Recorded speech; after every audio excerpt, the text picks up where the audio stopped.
नारा देने वाले मुख्यमंत्री की बटेंगे तो कटेंगे, तो चुनाव में तो बड़ा अच्छा नारा देखे, चुनाव के बाद जब उनकी पुलिस ही काट देती है, मार देती है, इससे बिल्कुल दुखी नहीं हूँ। हम लोग चुनाव हारे हैं, हौसले नहीं हारे। 10 सीटों पर उपचुनाव होना है, क्या मानते हैं आप? हम लोग जीवित रहेंगे तभी तो चुनाव होंगे।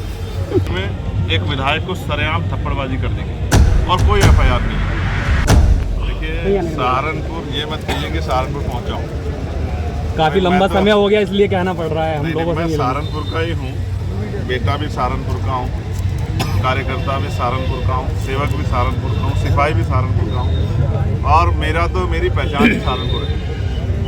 आज हमारे सीनियर साथी इंजीनियर DP सिंह जी, जो राष्ट्रीय महासचिव थे BMP पार्टी में, आज उन्होंने अपने साथियों के साथ BMP को छोड़ के आज़ाद समाज पार्टी में आस्था और विश्वास व्यक्त किया है। लंबे समय से हमने उनको संघर्ष करते देखा, हमने उनसे बहुत कुछ सीखा भी। वो हमारे सीनियर हैं मिशन में, मैं उनका आज़ाद समाज पार्टी में स्वागत करता हूँ। और क्योंकि एक सदस्यता अभियान हमने पूरे प्रदेश में चलाया हुआ है, हर दिन जिला मुख्यालयों पे और विधानसभा कार्यालयों पे जो है सैकड़ों की संख्या में लोग सस्ता लेते हैं और आस्था विश्वास आज़ाद समाज पार्टी व्यक्त करते हैं। क्योंकि जिस उम्मीद के साथ पिछला आंदोलन चला था, वो आंदोलन सफल जो है उस तरह से नहीं रह पाया। अब जनता की जो है, और उसमें भी बहुजन समाज की इच्छा ये है कि बाबा साहब अम्बेडकर और माननीय काशीराम साहब का आंदोलन सफल होना चाहिए। तो बड़े पैमाने पे बहुत सारे बुद्धिजीवी, संघर्षशील साथी, अन्य पार्टी से लोग जुड़ रहे हैं। मैं उनका स्वागत करता हूँ और मैं उनको विश्वास दिलाता हूँ कि हम सब लोग मिलकर महापुरुषों के इस कारवा को आगे बढ़ाने का काम करेंगे और मंजिल पर ले जाने का काम करेंगे। बहराइच में दंगे हो रहे हैं, इसके बारे में क्या करें? बहराइच की घटना, मैंने उस पर अपनी बात रखी है कि बहुत जो है संयोग से, बुरे संयोग से वो दुखदाई है, मगर इसके लिए जो कानून व्यवस्था, जिस पे लगातार सवाल उठ रहे हैं। आप समझिए, अभी लखीमपुर खीरी में एक विधायक को सरेआम थप्पड़बाजी कर दी गई और कोई FIR नहीं। दूसरा, 4 लोगों की सरेआम, जिनमें 2 बच्चियां थी, गोली मारकर जो है सरेआम हत्या कर दी गई शाम के 7 बजे। और लखनऊ में पुलिस के द्वारा जो है अमन नाम के एक शेड्यूल कास्ट के बच्चे की हत्या कर दी गई। जब इस तरह के अपराध की घटनाएं बढ़ेंगी तो अपराधियों के हौसले बढ़ेंगे। जिस शख्स की जान गई, शायद उनका नाम गोपाल है, मुझे उनके परिवार के प्रति मेरी संवेदनाएं हैं। जिस व्यक्ति ने ऐसा किया है उस पर सख्त से सख्त कार्रवाई होनी चाहिए। साथ साथ कानून व्यवस्था दुरुस्त रहे और ये घटनाएं आगे ना बढ़े, इसके लिए लॉ एंड ऑर्डर को सख्त करना और अपने चरित्रों को छूट देना मुख्यमंत्री को बंद करना चाहिए और लॉ एंड ऑर्डर को सख्त करना चाहिए। ये उनके ऊपर एक प्रश्न चिन्ह खड़ा होता है कि एक मुख्यमंत्री जो 7वें 8वें साल में कुर्सी पे बैठे हैं, अगर आज भी लॉ एंड ऑर्डर की स्थिति को सही नहीं कर पा रहे हैं तो वो कुर्सी पे बैठ के क्या कर रहे हैं। बहराइच में ये घटना की पुनरावृत्ति ना हो और कानून व्यवस्था बहाल हो, इसकी जिम्मेदारी सरकार की। मैं किसी भी तरह की हिंसा का विरोध करता हूँ और सब लोगों से मिलजुल के धैर्य बना के रखने के और एकजुट रहने का जो है आग्रह करता हूँ, निवेदन करता हूँ। और हमारी पार्टी के साथी लगातार घटना पर नज़र बनाए हुए हैं। मैं स्वतः लगातार अधिकारियों के संपर्क में। मेरा मानना है कि अगर सरकार ने लापरवाही नहीं बरती तो बहुत जल्द सब कुछ शांत हो जाएगा और भविष्य में उत्तर प्रदेश में इसकी जो है आँच ना जाए, इसका ध्यान भी सरकारों को रखना है। अपने पद की गरिमा का ध्यान भी रखना है। वो पद किसी एक जाति, एक धर्म, एक पार्टी तक सीमित नहीं है। मुख्यमंत्री उत्तर प्रदेश के सभी लोगों के रक्षक हैं और अगर वो रक्षा करने में विफल हो रहे हैं, क्योंकि कोई भी घटना, जैसे बुद्ध ने कहा कि हर घटना के कारण, हर दुख के पीछे कोई ना कोई कारण होता है और उस कारण का निवारण होता है। ये इतनी बड़ी घटना हुई कैसे? पुलिस व्यवस्था ने कैसे चूक हुई? किस तरह से मनोबल बढ़ा के लोगों को उकसाने का काम किया गया? इन सब चीज़ों पे अगर हम नज़र दौड़ाएंगे तो महसूस होगा कि ये लॉ एंड ऑर्डर का फेलियर है और ये भाजपा की डबल इंजन की सरकार का फेलियर है।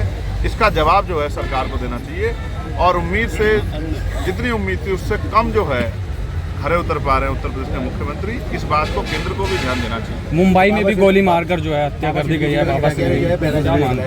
अब आप देखिए कि एक बड़ी घटना हुई है, हो सकता है किसी दूसरी घटना से ध्यान हटाने का भी एक तरीका हो। कई चीज़ों को, मैंने कहा ना, हर घटना के पीछे कोई ना कोई कारण होता है और मैं तो खुद वो शख्स हूँ जिसने गोली खाई है। जिन लोगों ने मेरे ऊपर हमला किया था उनको बेल मिल गई है, वो खुलेआम घूम रहे हैं। आपको महसूस होना चाहिए कि उत्तर प्रदेश में या जहाँ डबल इंजन की सरकार है वहाँ कानून व्यवस्था के कितने बुरे हाल हैं। वहाँ किसी की भी सरकार रही होती तो भी मैं यही कहता कि सरकारों को अपने ऊपर सोचना चाहिए, ये इनके ऊपर प्रश्न चिन्ह की कार्यशैली में कि किस तरह से अपराधी खुलेआम होंगे। 10 सीटों पर उपचुनाव होना है, क्या मानते हैं आप? लोग जीवित रहेंगे तभी तो चुनाव होंगे। बहराइच में क्या आप जाइए पीड़ित जिस तरह का माहौल है, महाराष्ट्र में चुनाव है, हम सब लोगों को वहाँ जाना है, अपनी पार्टी का काम आगे बढ़ाना है। क्या ऐसे माहौल में चुनाव संभव मानते हैं? क्या ऐसे माहौल में चुनाव स्वस्थ माहौल के साथ हो सकते हैं? तो जो सरकारें नेताओं को सुरक्षा नहीं दे पा रही है, बड़े बड़े उद्योगपतियों को सुरक्षा नहीं दे पा रही है, वो गरीब आदमी की सुरक्षा क्या करेगी? मेरे जैसे एक किसान के बेटे की, एक प्राइमरी स्कूल के मास्टर के बेटे की सुरक्षा क्या करेगी? इसलिए मैं कहूँगा कि वहाँ की सरकार को अपने अंदर झांकना चाहिए और सख्त कार्रवाई करनी चाहिए।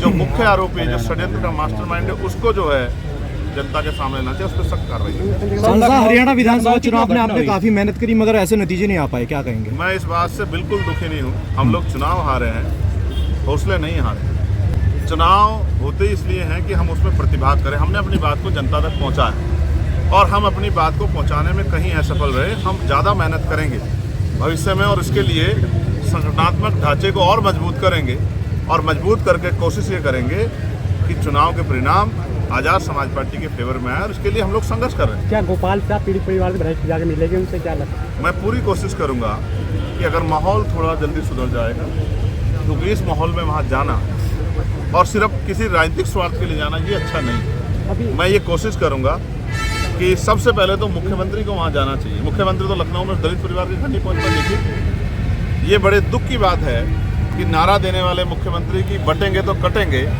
तो चुनाव में तो बड़ा अच्छा नारा देखे, चुनाव के बाद जब उनकी पुलिस ही काट देती है, मार देती है, तो वो एक दलित परिवार के आंसू पूछने के लिए भी नहीं पहुंच पाते हैं, उनके नेता भी नहीं पहुंच पाते हैं। इससे हमारे लोगों को सावधान रहना चाहिए कि उत्तर प्रदेश की या भाजपा की या केंद्र की भाजपा की सरकार हम कमजोर लोग जैसी नहीं है।